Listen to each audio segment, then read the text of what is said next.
In this video, I'm going to talk with you about biblical prophecy, but I'm not going to talk about it from the perspective that I hear others talking about it. Others are looking over at Israel and, they're trying to fit a carnal interpretation of what Israel is into biblical prophecy. And the reason they don't understand is because the entire New Testament talks about Israel being God's church. The entire New Testament talks about a temple being God's church. In fact, it says God doesn't dwell in temples made by human hands. The entire New Testament talks about sacrifices being those in God's church, that we are to be offered as a living sacrifice, that the witnesses, the 144,000, are the first fruits of that offering to God and the Lamb. So am I going to get into biblical prophecy, some delusion of biblical prophecy according to all of the false teachers and false prophets that are talking right now? Absolutely not. I'm calling it out right now. I'm telling you that it is garbage what they are speaking. Let me show you what God is showing me right now. Matthew 24, verse 3. As Jesus was sitting on the Mount of Olives, the disciples came to him privately. Tell us, they said, when will this happen? What will be the sign of your coming and of the end of the age? Now, Jesus is about to tell them what's going to happen just before he comes. Are the apostles still here? Are the disciples still here? No, they're not. So you need to be asking yourself the question, is what he's about to say, is this for just their benefit? Because that's how a lot of people read it. Like it's just for their benefit. And the burden of dying was on them, not on us. Well, guess what? It's mostly for our benefit at this time so that we can understand what's going to happen just before he comes. You look around at what's happening right now. Wars and rumors of wars, pestilences in various places. Just in the last week, Ostia, Italy, flooding. Ghana, flooding. Mexico, flooding. U.S., tornado. Argentina had a massive fire. Afghanistan has continued to have earthquakes and aftershocks. We all know about the war in Ukraine, between Russia and Ukraine. We know about the war between Israel and Palestine. We know about the rumors about Iran, China, the U.S., the potential for World War III. What are the times we're living in right now? Because remember, Jesus said, you hypocrites, you know the signs of when it's going to rain. You know the signs of when it's going to be hot. How do you not understand the signs of the times? How are you not able to recognize the signs of the times right now? And I'm going to tell you why people can't recognize it right now, because they're not reading their Bibles. They're listening to false prophets and false teachers. Tell them what their itching ears want to hear. And you know what one of those things is? That all the burden is on Israel, that all the burden is on a race. And come on, that is not what God established in the Bible. If you're reading the Bible, you don't believe that. These are the delusions of people who do not love truth, the delusions of people who follow after man. Now let's read what Jesus said, because you need to read it from the perspective of him speaking to us. There have not been birth pains happening for thousands of years, guys. Pay attention. Jesus answered, watch out that no one deceives you. For many will come in my name, claiming I am the Messiah, and will deceive many. You will hear of wars and of rumors of wars, but see to it that you are not alarmed. Such things must happen, but the end is still to come. Listen to it for right now, guys, because we've been acting like this is like something that he said to the disciples. We always have this attitude in counterfeit Christianity. It's somebody else's problem. He couldn't be talking to me. You will hear of wars and rumors of wars, but see to it that you're not alarmed. Such things must happen, but the end is still to come. Yeah, it's still to come, and yet it's very near. Nation will rise against nation and kingdom against kingdom. There will be famines and earthquakes in various places. All these are the beginning of birth pains. Now, a lot of times we read that and we think, it's just the beginning of birth pains. No, it's the beginning of birth pains. Guess what? A baby's coming quickly. He says all these are the beginning of birth pains. Do you recognize the times or not? Then you will be handed over to be persecuted and put to death. Do you recognize what he's saying right here? He's speaking to his disciples, but he's speaking to us because his disciples are not here during this time. And those of you who've been doing Bible study with me, we know what Revelation talks about. We know that these things that he just got done talking about, nation will rise against nation, kingdom against kingdom, famines, earthquakes in various places. We know that during the first part of this 7-year period that he is bringing this judgment to call people in. We know that those angels, during the first part of this 7-year period, 4 of those angels have gone out into the world to execute judgment. They are destroying angels, just as the destroying angel that was sent during Passover. But those who have the seal of God will be passed over during this time. So the first part of that 7-year period, 4 angels. In the middle of that 7-year period, the book of Daniel tells us that the sanctuary is thrown down. Who did I say the temple is, guys? Who does the word say the temple is? You are. And the daily sacrifice is abolished. Who's the sacrifice, guys? You are. And it just so happens that in Revelation 9, when that 5th trumpet is about to blow, a star falls from the sky. A star representing an angel in Revelation.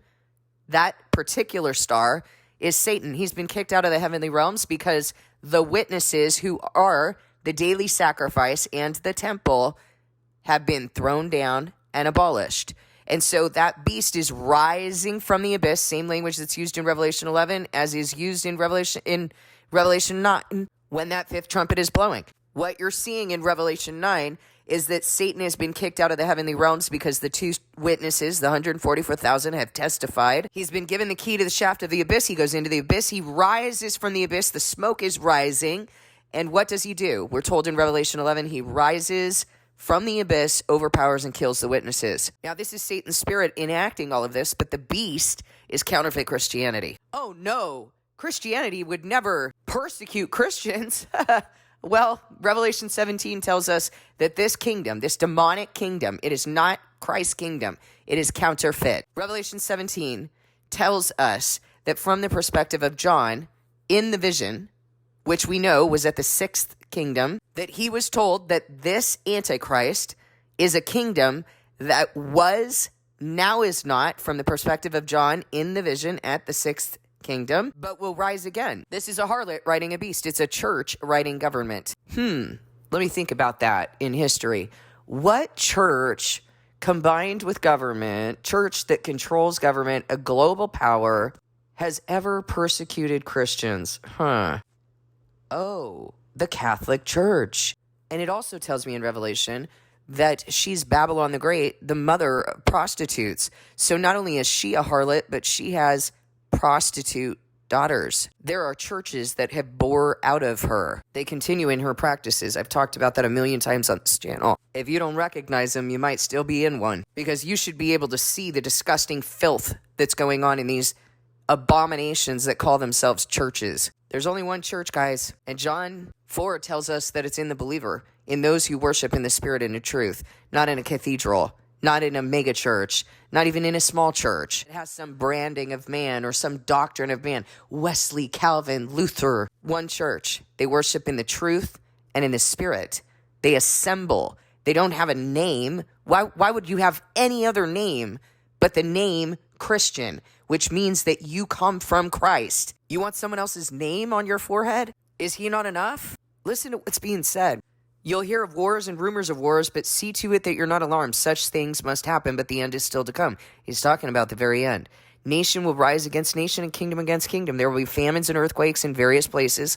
All these are the beginning of birth pains. He doesn't say that this has to happen over 1,000 years, over a 1,000-year period or 2,000-year period. He's talking about these are the signs of the times. Like, duh, these are the signs of the times. Do you see them? And then you will be handed over to be persecuted and put to death, and you'll be hated by all nations because of me. Guess what? That's coming in 2 years. So here's the beginning of birth pains during the first half of the 7-year period. Then you're going to be handed over to be persecuted and put to death, and you'll be hated by all nations because of me. Well, what did I tell you happens during the second half? At that Revelation 9 trumpet number 5, the beast rises from the abyss, overpowers and kills the witnesses. Well, what happens when the beast rises from the abyss? The Antichrist reign, guys. So he's now killed the witnesses. You will be handed over to be persecuted and put to death, and will be hated by all nations because of me. Witnesses die. The multitude in white robes stays. Now let me explain to you what's going to happen during the time you're here. That Antichrist begins to reign. You're hated by all nations because of him. At that time, many will turn away from the faith and will betray and hate each other. And many false prophets will appear and deceive many people. Because of the increase in wickedness, the love of most will grow cold. But the one who stands firm to the end will be saved. And this gospel of the kingdom will be preached in the whole world as a testimony to all nations. And then the end will come. Jesus just broke down the 7-year period. Do you see that? And now he's going to tell you what's going to happen at the end of that 7-year period. I just did a timeline on this 2 videos where I talked about the 7-year period, and I also talked about that period after the 7-year period in which God rises from his dwelling because he is provoked. His jealousy is incited by the abomination of desolation, or the idol that provokes to jealousy, as written in Ezekiel. So when you see standing in the holy place the abomination that causes desolation, spoken of through the prophet Daniel, let the reader understand. Then let those who are in Judea flee to the mountains. Let no one on the housetop go down to take anything out of the house. Let no one in the field go back to get their cloak. How dreadful it will be in those days for pregnant women and nursing mothers. Pray that your flight will not take place in winter or on the Sabbath, for then there will be great distress, unequaled from the beginning of the world until now, and never to be equaled again. If those days had not been cut short, no one would survive. Guess what? No one's going to physically survive in terms of God's people. They will all die. He's talking about their faith, like they would not have been able to endure till the end. In faith, okay? If you think you have to stay alive in order to be saved, then you're probably going to receive the mark of the beast. You know what I'm saying? If those days had not been cut short, no one would survive, but for the sake of the elect, those days will be shortened. At that time, if anyone says to you, look, here is the Messiah, or there he is, do not believe it. For false messiahs and false prophets will appear and perform great signs and wonders to deceive, if possible, even the elect. See, I've told you ahead of time. So if anyone tells you, there he is out in the wilderness, do not go out. Or here he is in the inner rooms, do not believe it. For as lightning that comes from the east is visible even in the west, so will be the coming of the Son of Man. Wherever there is a carcass, there the vultures will gather. So something's going to happen during that time where, people are going to be, false messiahs are going to be rising, okay? I don't know exactly what that's going to look like. All I know is that he has very clearly said he will be visible to all. As lightning in the east is visible even in the west, he will be visible to all. He is not restricted in any way from everyone seeing him, even those who pierced him. So make sure that you're not deceived by that. Now, let me break it down for you, because I've been talking with you about this, but you need confirmation. You need confirmation in the Word. You need confirmation by God's Spirit. You need to be able to discern the times. I've told you the witnesses are here.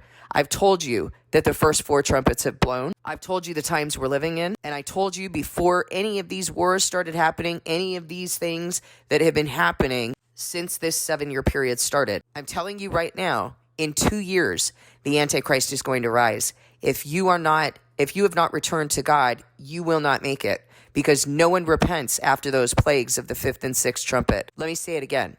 If you have not returned to God and you are not living in your covenant, you will have forsaken your entire eternal life. What are the false prophets and false teachers telling you? Oh, it's Israel's burden. Look what's happening to them. Oh, we should feel bad for them. Send my ministry some money so I can skim off the top, and we'll support Israel together. What am I telling you? Is that the message of God's prophets? Is that what God's prophets have said to you? Is that what they've said in the Word? Is that the warning that they were coming with? Oh, it's everybody else's problem. Well, then listen to what I'm saying to you right now. What is the message of those prophets? It is return to God. What am I telling you right now? Return to God. Why is it that God has to send prophets to tell you that? Because you're not listening to him. By the time he sends prophets to tell you that, you have not been listening to him. What we are experiencing right now is the beginning of birth pains. Any sensible human being, when a woman starts experiencing birth pains, they get ready for a baby to be born. They don't sit on their rear and go, oh, this is just the beginning, don't worry about it. No, they get into position. My daughter recently had a baby not that long ago. You start breathing through those pains. You don't just say, I'm going to go have a burger. I'm going to fall asleep. No, get the oil ready. Light your lamp, people. John 16, verse 16. Jesus went on to say, in a little while you'll see me no more, and then after a little while you will see me. At this, some of the disciples said to one another, what does he mean by saying, in a little while you'll see me no more, and then after a little while you'll see me, and because I'm going to the Father? They kept asking, what does he mean by a little while? We don't understand what he's saying. Jesus saw that they wanted to ask him about this, so he said to them, are you asking one another what I meant when I said, in a little while you will see me no more, and then after a little while you will see me? Very truly I tell you, you will weep and mourn while the world rejoices. You will grieve, but your grief will turn to joy. A woman giving birth to a child has pain because her time has come. Because what? Her time has come. Not, oh, we got another 1,000 years to go. Let's, continue to live our best life. A woman giving birth to a child has pain because her time has come. But when her baby is born, she forgets the anguish because of her joy that a child is born into the world. So with you. Now is your time of grief. But I will see you again, and you will rejoice, and no one will take away your joy. In that day you will no longer ask me anything. Very truly I tell you, my Father will give you whatever you ask in my name. Until now you have not asked for anything in my name. Ask, and you will receive, and your joy will be complete. Though I have been speaking figuratively, a time is coming when I will no longer use this kind of language, but will tell you plainly about my Father. In that day you will ask in my name. I am not saying that I will ask the Father on your behalf. No, the Father himself loves you because you have loved me and have believed that I came from God. I came from the Father and entered the world. Now I am leaving the world and going back to the Father.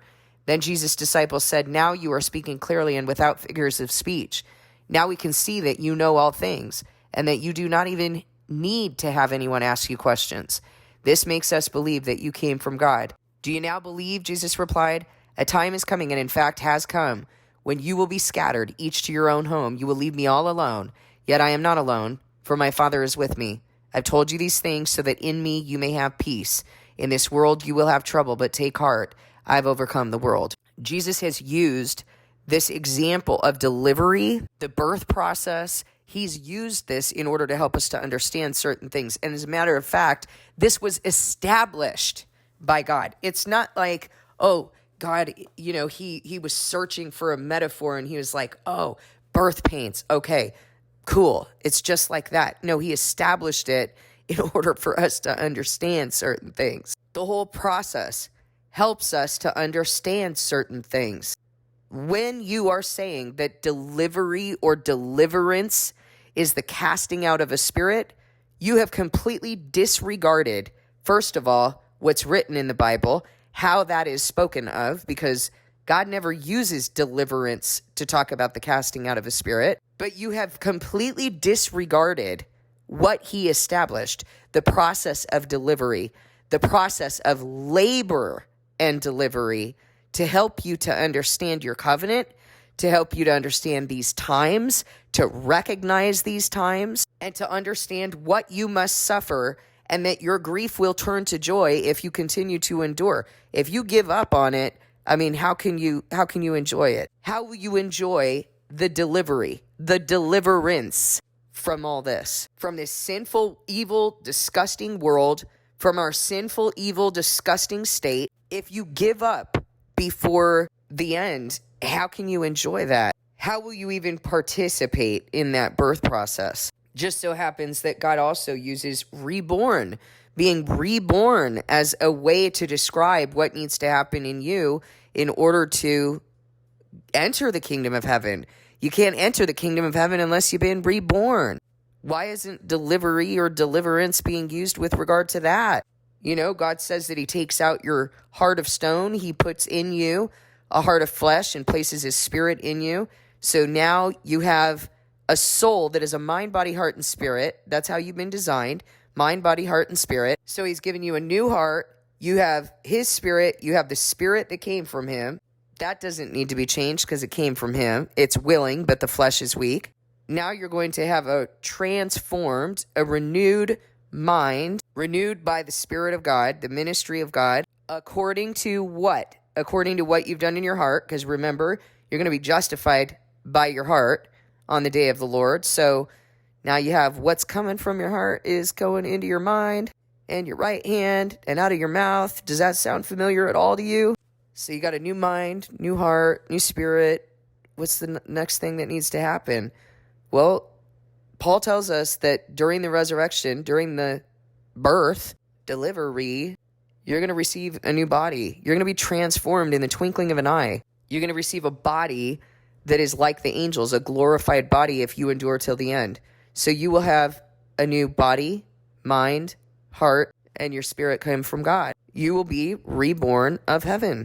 Rebirth is a process, guys. You don't just dunk in a pool at a counterfeit church and come out and you're like, poof, new creation. No. As a matter of fact, baptism in the Bible was not happening the way that baptism right now is happening in counterfeit churches, counterfeit Christianity. They understood that baptism was a baptism of repentance. You think because you're dunked underwater that you repented? No, they were engaging in a process of repentance, and they knew what that was. Counterfeit Christianity has no clue what that is. They don't preach that. They preach mass baptisms because that results in mass offerings. Counterfeit tithing on counterfeit Sunday Sabbath for a counterfeit pastor, a worthless shepherd. We're going to be holding a Q&A. We're going to be holding a meeting for those who want to know more about what the actual truth is.